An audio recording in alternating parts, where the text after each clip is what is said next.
Bonjour à toutes et à tous, ravi de vous retrouver. Désolé pour le retard à l'allumage encore ce matin, mais il y a des jours comme ça où l'univers tout entier te dit que tu aurais mieux fait de rester couché. Pour vous faire simple, ça fait une demi-heure que je suis en train de nettoyer mon clavier après avoir gentiment renversé mon café dessus. Donc j'ai certaines touches qui marchent plus, tout ça, tout ça. Enfin bon, bref. Donc ça, c'est pas votre problème, mais tout simplement, donc aujourd'hui, je vais pas pouvoir répondre à vos mails. Il va falloir que je me recommande un clavier.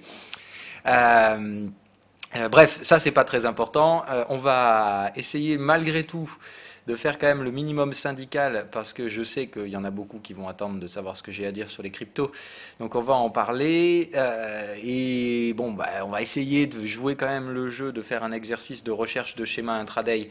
Même si très honnêtement, je vous dis, la première des choses que je vais faire, c'est filer à la Fnac, m'acheter un nouveau clavier et que du coup je risque d'avoir un peu de retard aujourd'hui et certainement pas d'aller faire du trading intraday.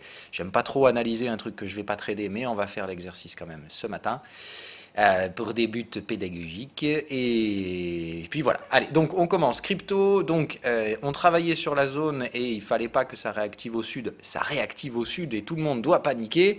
Je vous invite simplement à regarder de manière technique, c'est-à-dire comme toujours, si ça vous gêne au niveau des prix, eh bien vous les supprimez et on n'en parle plus. C'est-à-dire que vous vous mettez là, vous mettez des hollow candles, voilà, et vous vous dites, oh bah mince, alors ça, est-ce que c'est bear?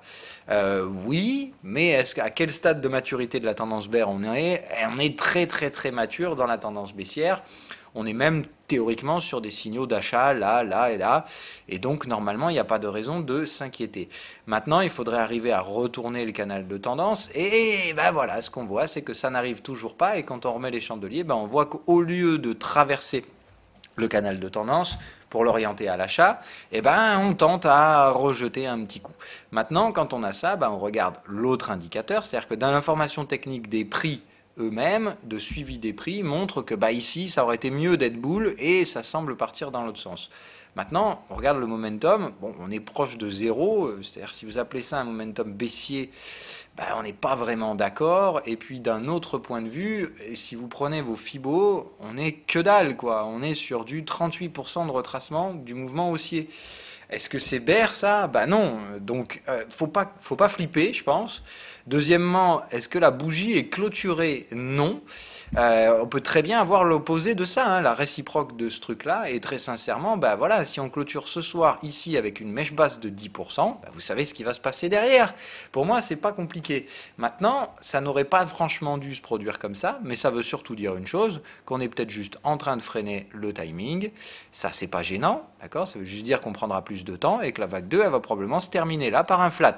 Ça fait A, B, C, et dans ce cas-là, on est toujours dans le même schéma où on recherchera toujours la même vague 3 haussière, qui ira chercher probablement toujours les mêmes objectifs.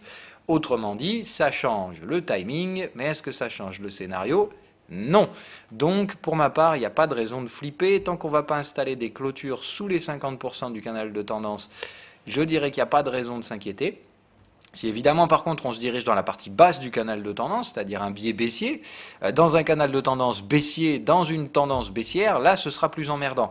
Mais pour l'instant, j'ai plutôt tendance à dire, la tendance baissière, il n'y en a plus vraiment, elle est même extrêmement mature, et je pense qu'au pire, on est dans des phases de range, d'accord? C'est-à-dire qu'on risque pas d'aller bien plus loin au sud que ça, si on devait y aller. C'est vraiment, dès qu'on va essayer de baisser, il n'y a plus personne qui vend ces éthers, donc au bout d'un moment, on va juste remonter mécaniquement, et osciller dans la zone. Ça, c'est une possibilité. Maintenant, moi, je pense que c'est juste un bruit à con, c'est-à-dire, comme d'hab, tout le monde s'attend à ce que ça parte dans un sens, on part un peu dans l'autre, comme ça, on déclenche les trades des cons, et puis derrière, on peut repartir dans le bon sens avec leur stop.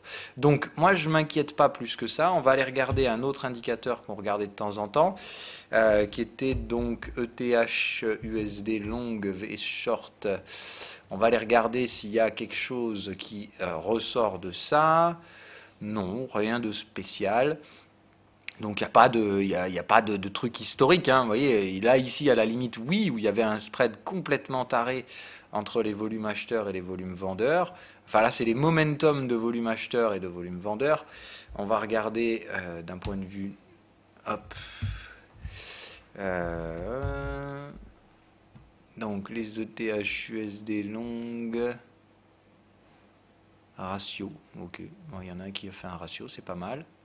Alors, j'y comprends rien, il faudrait savoir ce qu'il a mis. Moi, je pensais qu'il allait mettre des pourcentages. Ça n'a pas l'air d'être le cas. Non, parce que là, selon moi, ça fait pas trop 100%. Bon, c'est pas grave. Donc, de toute façon, il y a bien effectivement plus d'acheteurs que de vendeurs, mais sur l'Ethereum, c'était le cas depuis un bon moment. Et puis, on n'est donc pas sur des niveaux qui pourraient catalyser des trades spéculatifs, à savoir donc être sous une forte résistance avec énormément d'acheteurs et très peu de vendeurs. Je parle en demande de volume. Là, c'est pas le cas.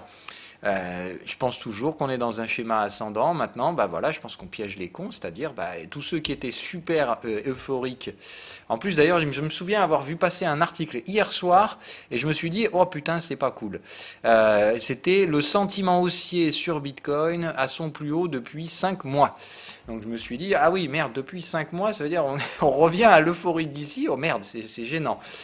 Donc voilà, bon, ça retombe un peu, mais je pense que c'est rien de bien méchant. C'est tout simplement donc un flat, c'est-à-dire qu'on vient ici, on essaye de passer, ça passe pas. Pourtant, on voit bien la structure A, B, C, et donc là, 1, 2, 3, 4, 5, c'est-à-dire ça doit être impulsif, ça doit faire mal au cul, pardon pour l'expression, mais c'est exactement ce qu'on a là, c'est-à-dire une vague d'impulsion. Ou entre guillemets, ici on fait 2 coups en bas, 2 coups en haut, ça passe pas, et ici on va faire 1, 2, 3, donc celle-là elle va vous faire mal, elle va vous donner l'impression que la tendance est baissière, mais pourtant normalement on va juste venir s'écrabouiller proche du point A, et puis c'est terminé quoi, A, B, C, et ici voilà, c'est toujours haussier. Donc moi je vous ai dit, je sens pas le truc à l'achat sur les trades spéculatifs Ethereum. Maintenant par contre je pense avoir cadré ma structure, et effectivement elle va arriver en dernière étape de maturité, donc je vais faire quoi sur l'Ethereum? Je vais prendre un trade à l'achat spéculatif quand on se rapproche de ce support. Évidemment, il me faudra des signaux, mais c'est probablement par là, donc proche du point A, que je vais chercher ce truc-là. Je veux une structure en 5 vagues. Là, on est clairement en train de faire la vague 3, c'est-à-dire que ce n'est pas cette vague-là que j'achète. J'attends que celle-là, elle s'épuise, qu'on fasse un petit pullback de 4, un petit poussé 5, une vague divergente, classique, un truc tout ce qu'il y a de plus simple, et évidemment ce truc-là, je le paierai sans hésiter à proximité du support avec un signal. Si j'ai tous ces éléments techniques, j'hésiterai pas à coller un trade spéculatif, pas un truc de dingo, 2-3 000 euros à mettre sur l'Ethereum en plus, pour du court terme, essayer de viser 1 x 2 x 3, et puis c'est terminé. Voilà, c'est-à-dire acheter la zone 120, viser 240, et puis on n'en parle plus, ça fait un petit gain de 3000 balles à faire, sans prendre trop de risques, avec un ratio 1 pour 1, c'est-à-dire que là, derrière, il y aura invalidation si le marché dérouille et divise par 2. Voilà, c'est aussi simple que ça.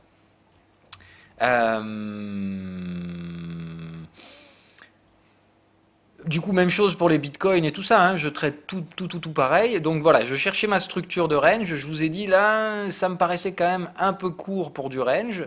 Quand j'ai vu qu'on repartait à la résistance, je me suis dit, bon, ok, dans ce cas-là, pourquoi pas, mais je veux attraper la 5e vague de hausse en breakout. On voit qu'on n'arrive pas à la faire, on invalide. On est donc bien dans un schéma typique du flat, c'est-à-dire qu'il ne faut pas vous inquiéter. Plus que ça, c'est juste qu'il y a trop d'acheteurs, donc comme on est dans un range et qu'il y a trop d'acheteurs, on retourne sur les supports, comme ça tous ceux qui ont acheté ça avec levier, ils se prennent 20% de baisse, ils disent au revoir au compte et c'est réglé.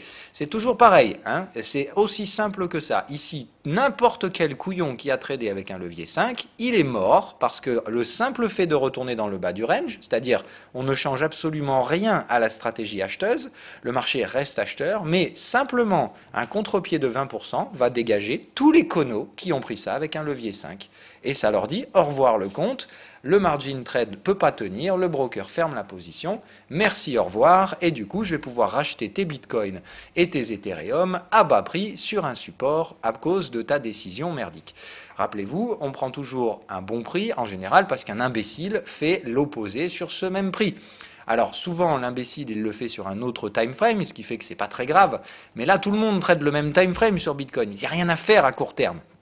Donc on est tous en train de trader à long terme, il y a simplement ceux qui le font comme il faut et ceux qui font ça n'importe comment. Ceux qui font ça n'importe comment, on les démonte Et ça permet à ceux qui font ça comme il faut d'avoir de bons prix. C'est aussi simple que ça.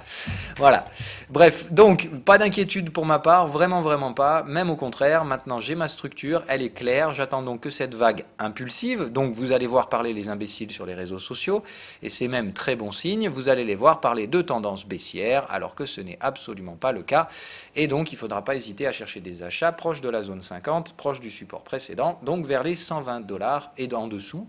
Tout signal d'achat ici, je dirais que l'horaire me semble pas trop mal pour cadrer ce truc-là. Il faut trouver un schéma où vous voyez l'impulsion. C'est-à-dire, vous voyez que là, en horaire, on le voit bien, on a complètement déboîté le contexte. Donc l'horaire, ce sera pas mal. On va regarder si 2 heures, ça peut parler aussi. Là, vous voyez que 2 heures, ça parle pas. Là, on arrive dans le contexte. Et on recherche une structure ici qui matérialise la tendance. Donc pour moi, je dirais c'est vraiment en 1 heure qu'il va falloir trader. Donc là, on va déboîter le contexte, typique vague 3. On va attendre un petit pullback qui va tester le canal de tendance normalement. Une dernière poussée qui va revenir chercher le contexte. Et c'est sous ce contexte, avec un signal 1 heure, pour ma part, que je déclencherai le trade. Donc pour l'instant, que dalle à faire. Il faut juste attendre, gentiment mais sûrement, que le marché retrouve une forme sympathique. Alors on peut même faire un truc en avance, c'est-à-dire que là ce que je peux utiliser, c'est ça. C'est-à-dire je vais utiliser les clôtures, voilà, je vais faire crossing down en clôture et je veux framework le support up. C'est-à-dire que pour qu'il croise à la baisse le support up, je vais vous expliquer, non, UTH 60, surveiller achat. Ah, fuck. Bon, alors, une seconde. Voilà, surveiller achat sur signal 1 heure en recherche de vague 5. Bon, bah c'est bien, déjà, j'ai pas mal de touches qui refonctionnent. C'est miraculeux, cette histoire. Hop, voilà. Alors, j'explique le principe. C'est comme là, on est sous le contexte. Là, comme je lui demande crossing down, c'est-à-dire qu'il va falloir que les clôtures sortent du contexte, d'accord, typique la vague 4, et re-rentrent dans le contexte. Donc normalement, là, ça devrait m'alerter sur les phases plutôt matures de ma tendance, ici, pour terminer, et essayer de chercher ce point C. Je vais évidemment également mettre... Alors, je ne vois pas les volumes. Voilà, hop. Ici, dès qu'on franchit cette zone de faible volume, c'est là qu'il faut rechercher des achats. Donc, sous les 122, c'est le minimum. Hein. Il faut essayer, donc, il faut normalement rentrer dans cette zone-là, enfin, en tout cas, casser la zone de faible volume ici, pour venir donc dire bonjour à la zone des 122, 23, et c'est sous ces prix-là que se trouvent les zones intéressantes. Donc, ne flippez pas. Si vous aviez acheté ces zones-là, ben, encore une fois, vous et moi, on n'était pas d'accord, parce que moi, je vous ai quand même fait part tous les jours de mon sentiment sur ce truc-là. Je vous ai dit, j'attends l'impulsion haussière. Si elle arrive, je la prendrai avec un petit trade spéculatif à objectif 1 pour 1. Et si ça vient pas, ça vient pas. Et voilà, c'était aussi simple que ça.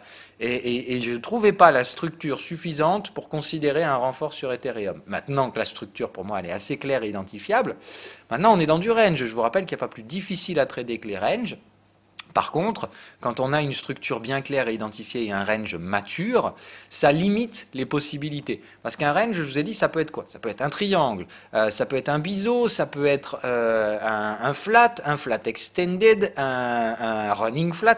En fait, il y a tellement de structures de consolidation. Après, vous avez les structures complexes en Elliott. Hein, donc, vous avez les double three, les triple three et le gros merdier. Bon, voilà. Ben, qu'en fait, tout ça, ça fait que les ranges, vous n'avez aucune possibilité quand le range est immature, de savoir ou d'avoir une limitation des possibilités suffisante pour générer un trade. Par contre, quand le range est assez mature, normalement la structure, si vous arrivez à l'identifier assez clairement, il ne faut pas hésiter à la mettre à profit. Pour moi, c'est du flat. Ça veut dire que c'est donc inintéressant au possible tant qu'on n'est pas sur le bas de la structure et qu'on n'a pas terminé une structure impulsive avec une vague 3 identifiable et une 5 en excès.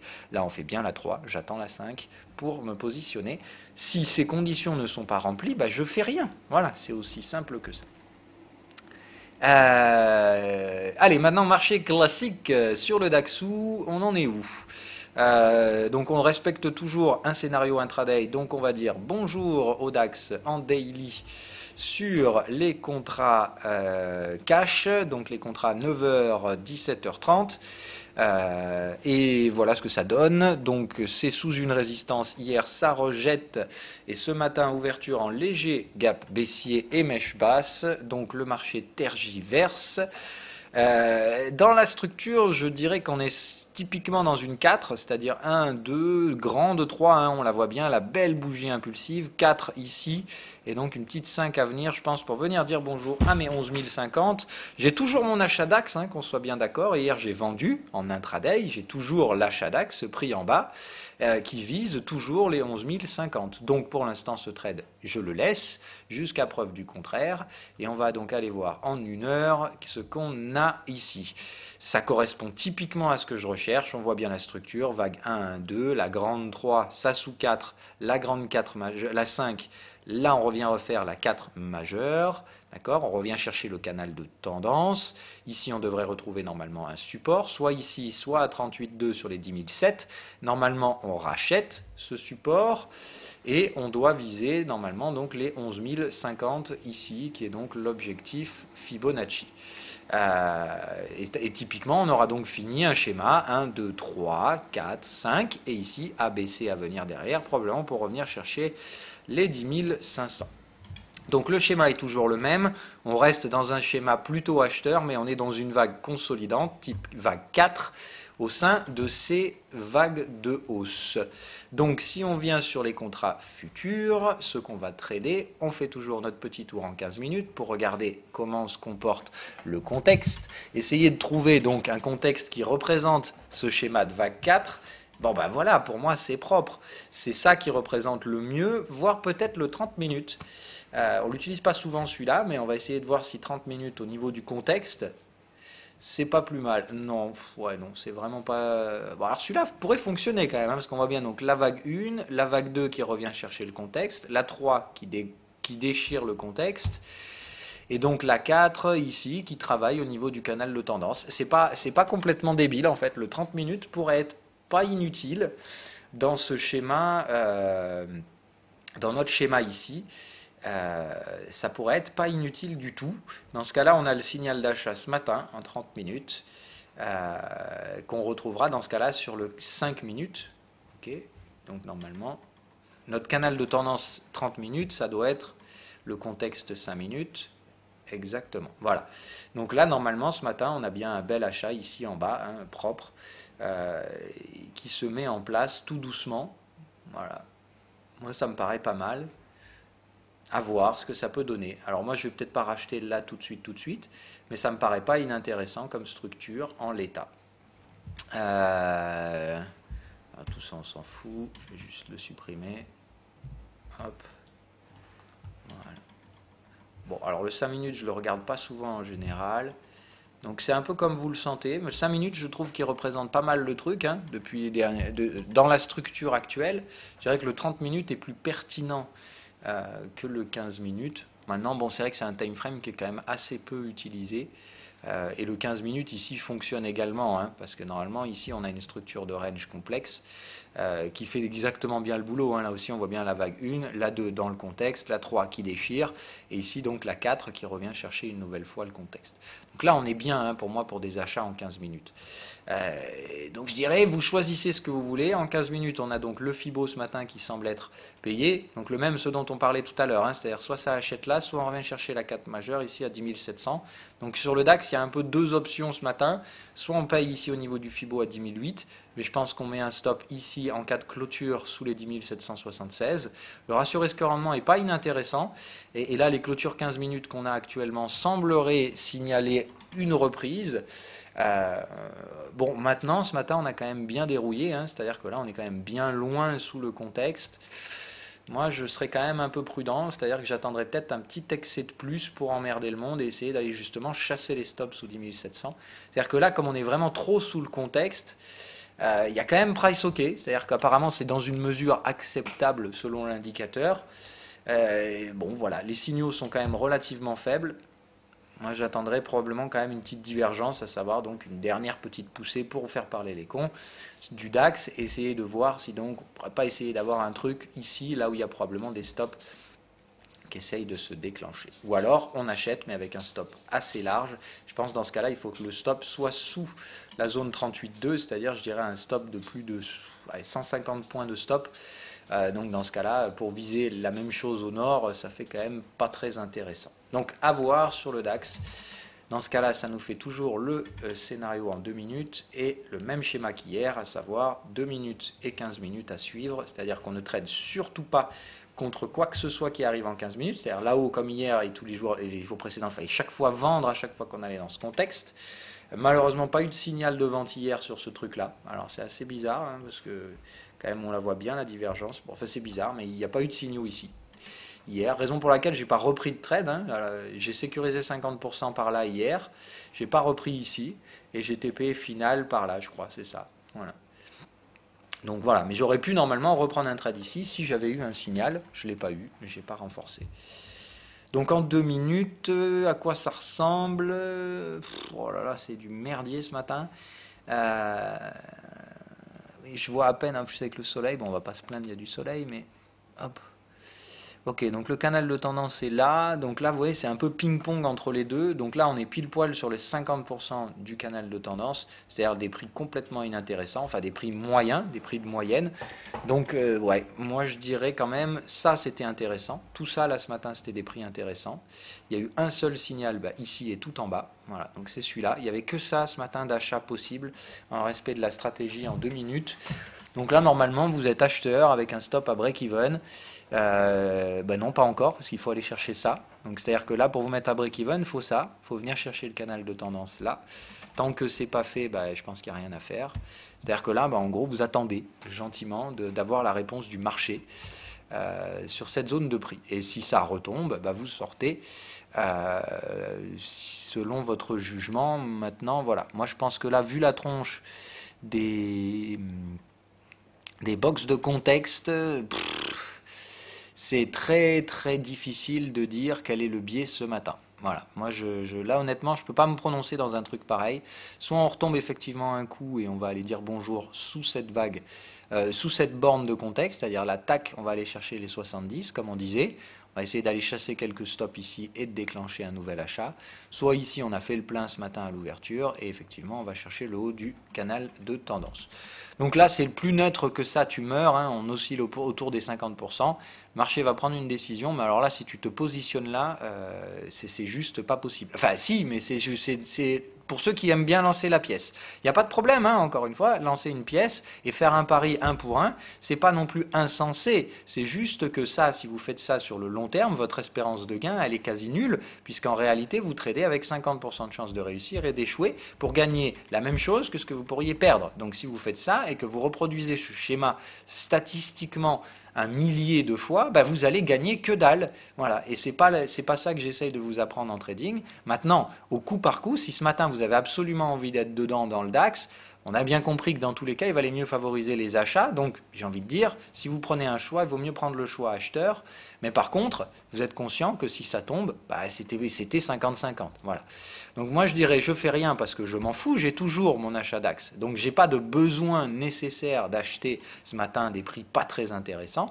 Par contre, si ça retombe un coup à 770, pourquoi pas. Voilà. Mais de toute façon, il me semble que le signal à exploiter, c'était celui-là ce matin, à 9h10, celui que j'aurais théoriquement pris si j'avais pas flambé mon clavier et passé une demi-heure au séchoir pour essayer de le sauver. Parenthèse refermée. Je regarde du coup un petit tour sur les autres Forex. AUDNZD, il va falloir que j'y remette, lui, sur celui... Oh putain, c'est déjà trop tard. C'est incroyable. On va voir, mais... Voilà, putain, je le savais hier soir, je l'ai eu mon alerte et je me suis dit, oh non, je n'achète pas encore tout de suite. Et voilà, bon, je l'ai dans le cul. Ok, donc la UDNZD, soit ça c'est la revague de conso, auquel une deuxième suivra et je pourrai acheter ici. Maintenant, on est venu chercher le contexte sur la mèche, on est venu chercher un 50% Fibo et le support précédent et tout ce qu'il faut. Moi, j'ai plutôt envie de dire que là, je suis out, donc je vais devoir prendre le breakout haussier, ce qui me plaît un peu moins, mais pour l'instant, donc, c'est pas produit. Donc, je reste toujours, j'en ai encore une fois, je vais pas pleurer de la UDNZD, j'en ai, donc il n'y a aucun souci, j'ai pas besoin de courir après les prix. Mais par contre, j'aimerais bien, voilà, donc une entrée un peu plus spéculative, en débordement du contexte. Si ça pouvait retomber un coup, ce serait pas mal. On voit bien la zone de faible volume par là, ce qui fait que si le marché a envie d'aller chasser des stops, c'est parfaitement ici qu'il va venir le faire. Donc voilà, je dirais essayer de choper des stops de mecs qui seraient assez cons pour sortir. Ce serait pas dégueu, mais bon, voilà. Pour l'instant, c'est assez hésitant dans ce schéma de structure. Qu'est-ce qu'il y a d'autre d'intéressant là-dedans? Je regarde vite fait. Ah oui, USD-CNH, j'ai eu l'alerte ce matin. On est en train de rechercher les supports daily. Donc le trade en breakout qui va arriver. On voit bien de toute façon la structure. Là, regardez, 1, 2, 3, 4, vague 5 étendue. On va péter des supports. Pour moi, il n'y a pas de doute sur le dollar. On y va maintenant en schéma vague 5 étendue. Donc normalement, la vague 5 étendue étant au moins 161% de la sous-vague précédente. Voilà, donc normalement, objectif pour ce truc-là, le FIBO ici, ça me paraît pas mal, et c'est un minimum, c'est-à-dire que 161, c'est vraiment le stricto minimum d'une vague 5 étendue. Ça a souvent même tendance à aller un peu plus bas que ça, jusqu'à normalement un maximum de 261. Alors là, ça me paraît quand même relativement loin pour l'USD-CNH, mais c'est la target 1. Théoriquement, je pense qu'on peut aller jusqu'à chercher cette zone-là. Ça fait pas non plus aucun sens. Voilà.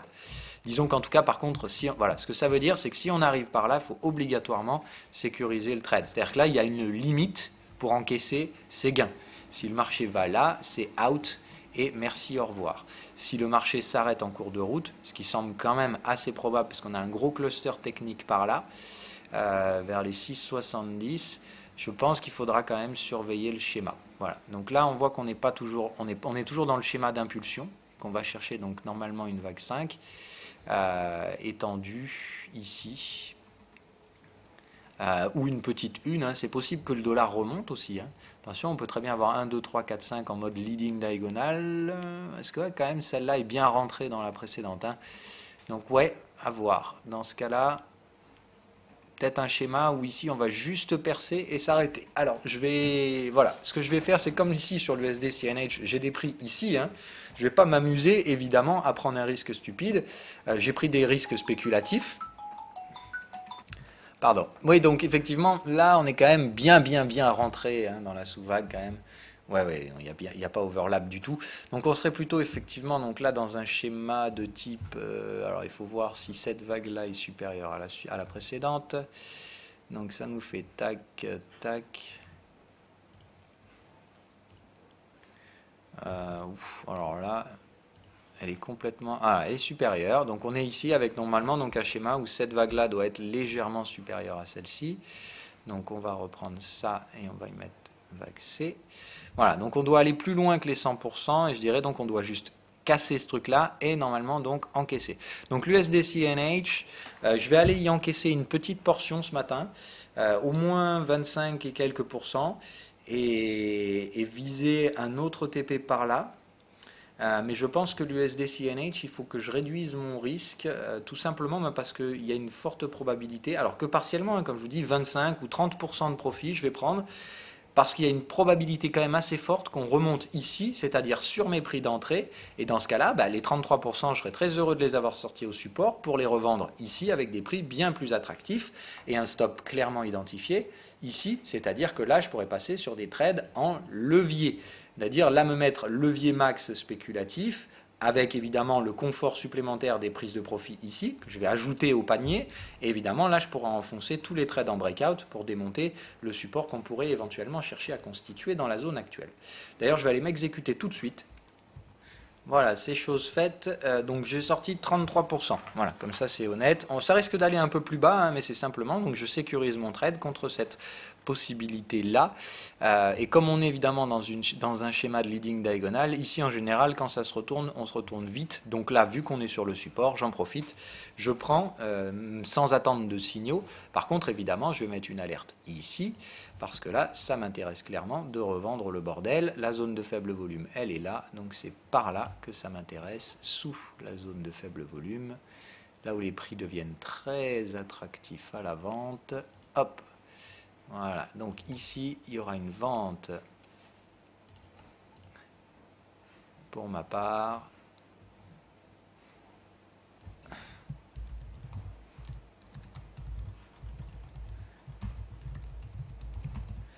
On signale 4 heures, ça me paraît pas mal. Donc faudra chercher de toute façon un schéma de contexte qui corroborera ce que je recherche, donc un ABC ici, en tout cas une vague de conso. Pour l'instant, donc j'attends et je sécurise mon trade sur le support. Donc le dollar, hein, qui a bien cassé quand même dans les jours précédents, pourrait donc arriver sur des premiers objectifs. Et c'est autrement dit, quand tout le monde pense que le dollar est mort, on remonte un petit coup pour faire chier le monde.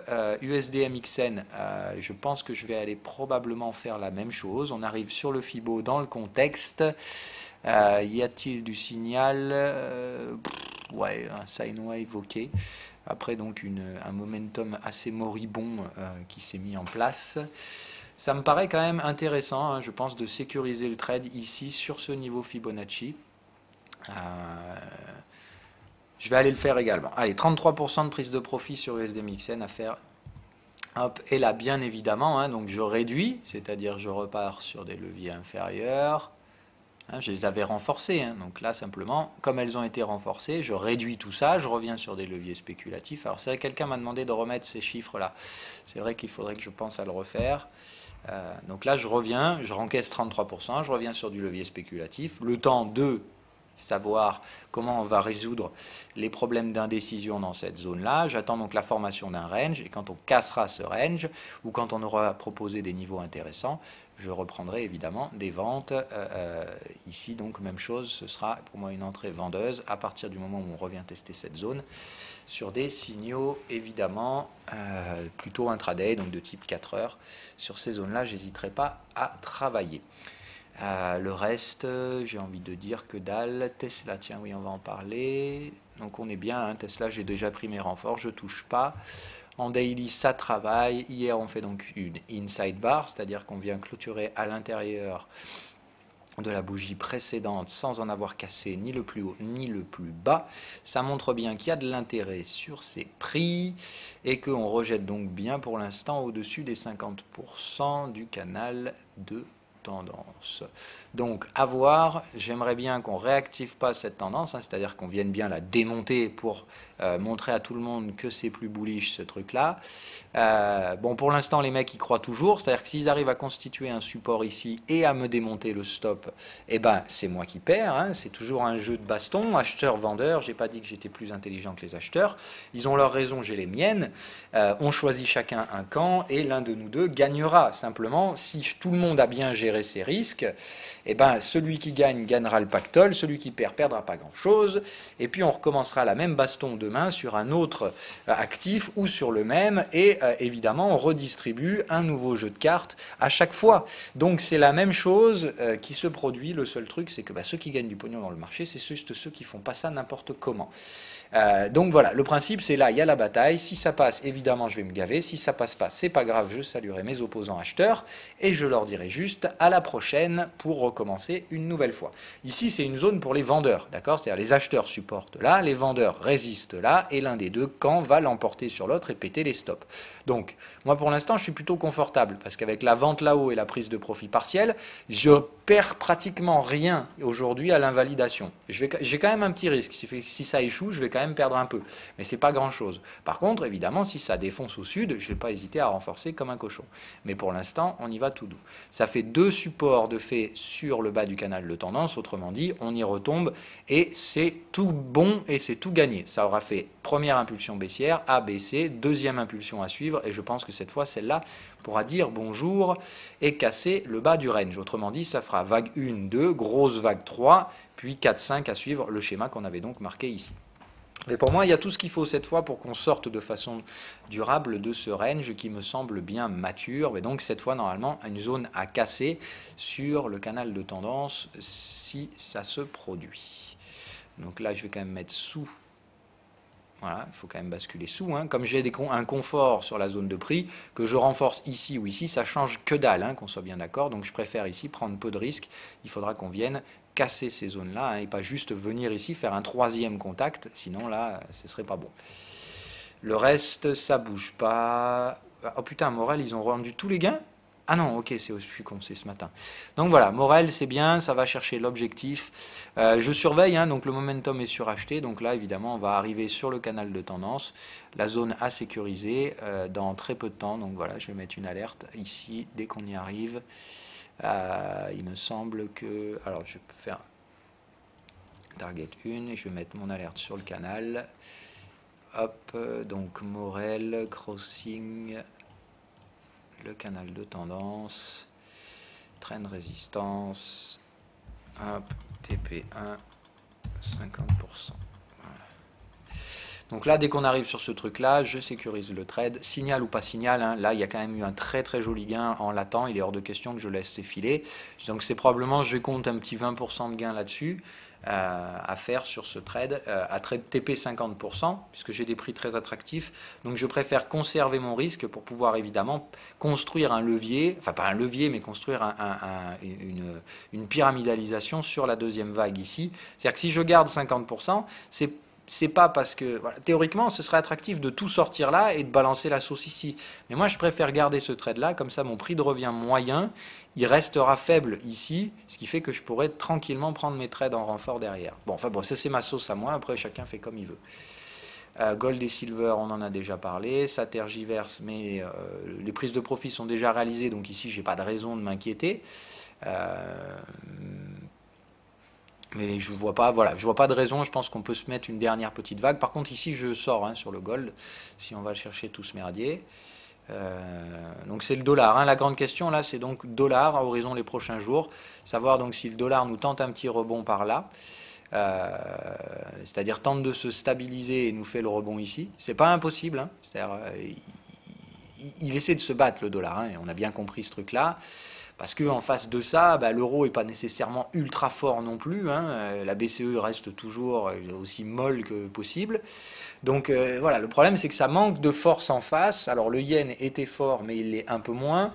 Donc bah, voilà, c'est plus une faiblesse dollar pour l'instant par rapport qui s'est exprimé par rapport au yen. Il serait cool de voir maintenant un euro un peu plus fort. On est quand même supposé sortir de QE et tout ça. Donc normalement, bon voilà, devrait y avoir une faiblesse dollar relative aux autres devises. Ça manque clairement encore de force côté euro, mais je pense que ça finira par arriver.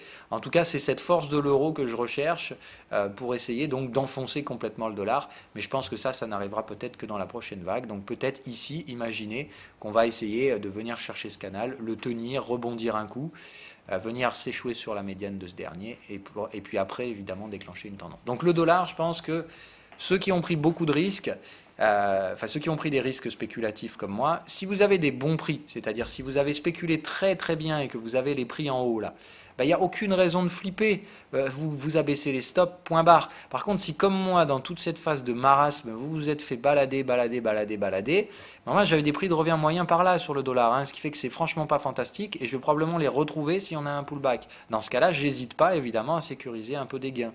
Maintenant, je reste vendeur de dollars, je reste acheteur d'euro-dollar, de GBP USD, il n'y a aucun souci, tout ça je sors pas, c'est trade, parce qu'il y a toujours l'incertitude que ça parte en ligne droite et je veux en être. Par contre, je pense que s'il y a des pullbacks, on va revenir chercher mes prix d'entrée. Donc, je sécurise 33% de la position. Comme ça, je vais pouvoir revendre ce gain avec un petit bonus en cas de pullback. C'est aussi simple que ça. Voilà. Sinon, donc Nvidia, Electronic Arts, tout le merdier, ça marche pas trop mal pour l'instant. Donc, j'attends de voir comment on réagit à Wall Street cet après-midi sur la séance US, qu'on va essayer donc d'aller analyser rapide. Celle-là, je vais probablement la trader. Hein. Donc, j'ai raté complètement la session euro, mais je vais essayer de me faire la session US. Donc sur le S&P, voilà, on est dans la zone de vente recherchée. On arrive ici gentiment mais sûrement donc sur cette zone. 38% de Fibo, les bougies sont de plus en plus hésitantes.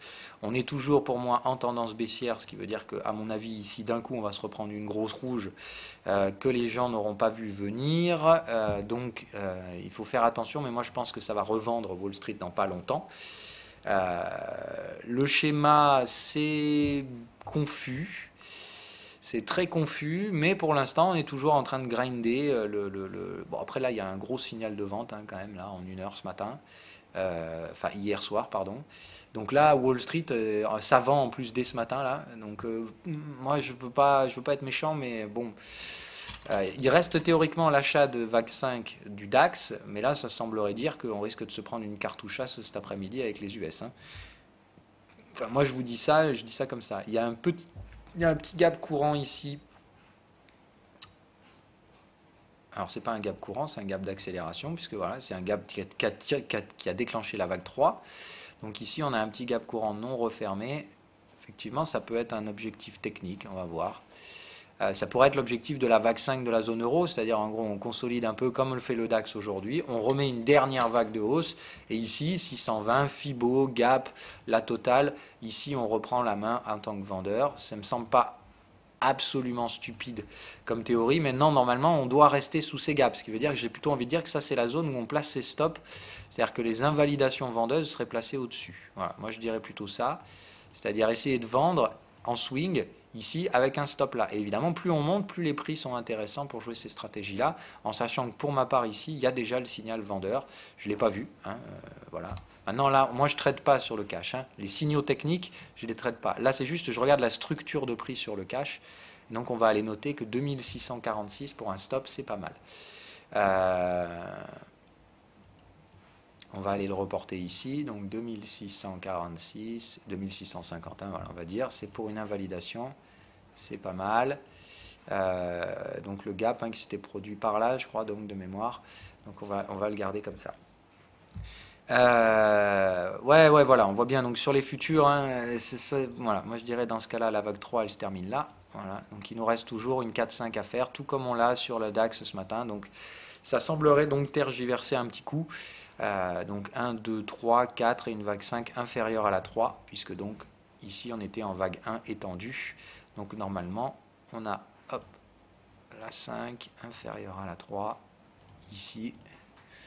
Donc une diagonal structure qui devrait donc nous amener par là sur le S&P, donc 2620, voilà bien la zone qu'on a vue. Donc c'est là-dedans, sous condition de formation de la 4 ici, hein, que je cherche évidemment des ventes sur le S&P 500. Je vais donc mettre une alerte immédiatement. Hop, hop. Donc une vente sur condition de signal. Là, je pense que c'est une zone horaire. Hein, donc effectivement, je dirais vente sur signal H1. Voilà. Hop. Donc ça vient, ça vend, ici il ne faudra pas hésiter à passer. Alors je vais me mettre ici dès qu'on déborde la résistance. Voilà. Donc l'objectif sera de vendre là-dedans en 15 minutes. Qu'est-ce que ça nous donne pour voir si on a la structure de la 4? Alors c'est emmerdant parce que... Ah mais non, si, c'est parfait. Voilà. Donc là, théoriquement, dans une vague 1 étendue, on est plutôt pas mal, moi ça me paraît bien. Est-ce qu'il y a des signaux d'achat? Ouais, alors, ils sont faibles, mais bon, moi j'achèterai pas hein, de toute façon. Ce qui m'intéresse à ce stade-là, c'est pas de prendre des achats sur la fin de cette tendance, c'est plus de chercher les ventes de reprise de la tendance baissière qui pourront suivre. Ok, bah voilà. Donc moi j'ai cadré ma séance américaine cet après-midi, j'attends la formation du support, je ne l'achète pas. Par contre je recherche horizon ce soir ou plutôt ou peut-être demain des ventes sur ce sommet puisque je pense qu'on ne tiendra pas les clôtures hebdomadaires en l'état.